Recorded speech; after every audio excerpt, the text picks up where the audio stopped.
আচ্ছা, I have many works to perform. শোনেন না প্রিয় ভাই বোন আমার, এই যে ওয়ার্কস না, মানে এই যে এই ওয়ার্ক হচ্ছে আনকাউন্টেবল নাউন। আনকাউন্টেবল নাউনের সাথে কখনোই এস যুক্ত করা যায় না। আপনি কি বলতে পারবেন মেনি মিল্কস, মেনি ওয়াটার্স? বলা যাবে না, বলা যাবে না। সো এখানে ওয়ার্কস হবে না, এটা মারাত্মক ভুল। এখানে ওয়ার্কস হবে না, মারাত্মক ভুল। তার মানে দুইটা অপশন বাদ পড়ে গেল ছোট্ট একটু লজিকের কারণে। মানে সেন্টেন্স প্রশ্নগুলো সলভ করার সময় আপনার সত্যি ভালো লাগবে আপনি যদি একটু বুদ্ধি খাটান। তো দুইটা অপশন বাদ পড়ে গেল এস যুক্ত আছে এই জন্য, এই অপরাধের কারণে। আচ্ছা, তারপর আমরা বাকি আছে আরো কয়টা, এখানে একটা বাকি আছে আর এখানে একটা বাকি আছে। একটু খেয়াল করে দেখবেন, ওয়ার্ক হচ্ছে আনকাউন্টেবল নাউন। আমরা কি বলতে পারি give me many water many milk? না, আনকাউন্টেবল নাউনের সাথে আনকাউন্টেবল ডিটারমাইনার ব্যবহার করতে হয়।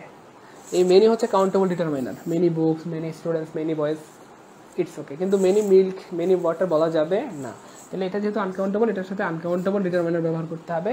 তার মানে মেনির পরিবর্তে ব্যবহার করতে হবে মাছ। তাহলে এখান থেকে কোথায় মাছ আছে দেখি, মাছ থাকবে তো, এই যে মাছ। এখানে ওয়ার্ক হচ্ছে আনকাউন্টেবল, তাই এটার সাথে কি হবে, মাছ হবে। আবার খেয়াল করে দেখেন, এখানে ওয়ার্কস আছে মানে মাছ আছে, কিন্তু এখানে আবার প্লুরাল বানাইছে। কেমনে প্রশ্নগুলো বানায় এটা একটু খেয়াল করবেন, কেমনে বানায়, তাহলে আপনি নিজেও প্রশ্ন বানাইতে পারবেন। তাহলে এটা বাদ পড়ে গেল, এটা বাদ পড়ে গেল, এটা বাদ পড়ে গেল। তাহলে আনসার হবে গয়কার গ। ইয়েস, আনসার হবে গয়কার। ক্লিয়ার? ভালো লাগতেছে? ক্লাস কি এনজয় করতেছি? মজা লাগতেছে? কথা কয় না, এ মানুষেরা কথা কয় না কেন?